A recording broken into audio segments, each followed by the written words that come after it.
हाल ही में इजराइल ने लेबनान में जो पेजर अटैक करवाया था उसने सारी दुनिया को दंग कर दिया कि आज के इस बदलते ज़माने में टेक्नोलॉजी का ऐसा भी इस्तेमाल किया जा सकता है, यानी ऐसे टेक्नोलॉजी का इस्तेमाल करके अपने दुश्मन को मात भी दी जा सकती है।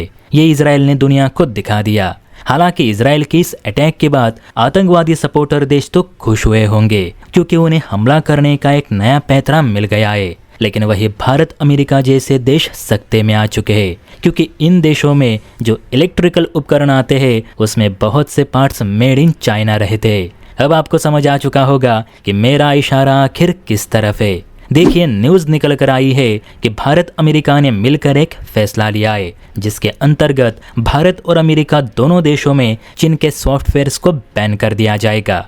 अब जो सॉफ्टवेयर बैन करने की बात हो रही है वो कनेक्टेड और ऑटोनॉमस रहेंगे। मतलब आसान भाषा में समझे तो सुरक्षा एजेंसियों के मुताबिक आज के वक्त में स्मार्टफोन से लेकर स्मार्ट कार्स में माइक्रोफोन, कैमराज, जीपीएस ट्रैकिंग और ब्लूटूथ कनेक्टिविटी टेक्नोलॉजी का इस्तेमाल किया जाता है। साथ ही स्मार्टफोन और अन्य इलेक्ट्रॉनिक डिवाइस में एआई और इंटरनेट कनेक्टिविटी भी मौजूद रहती है।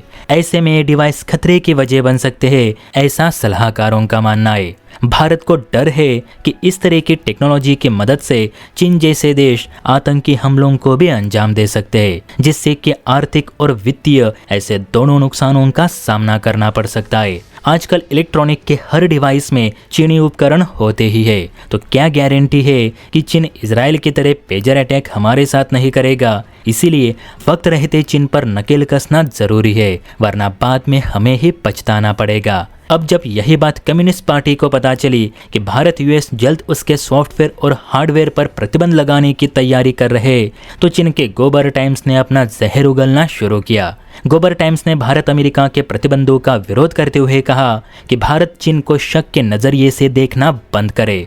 चीन कभी आतंकियों की राह पर चलने वाला देश नहीं और ना ही हमने अपनी तकनीक कभी आतंकियों को बेची है। चाइनीज टेक्नोलॉजी का इस्तेमाल हमेशा से लोगों की भलाई के लिए ही हुआ है। इसीलिए भारत हम पर शक करना बंद करे और अपने मनमानी भी रोके।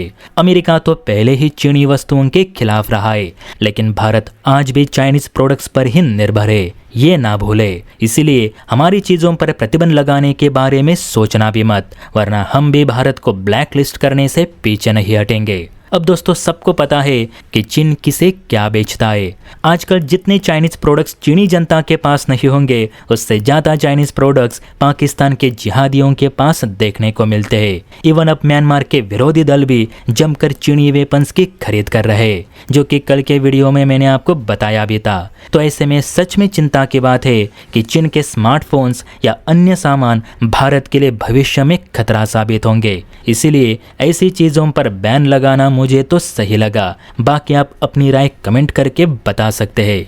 जय हिंद।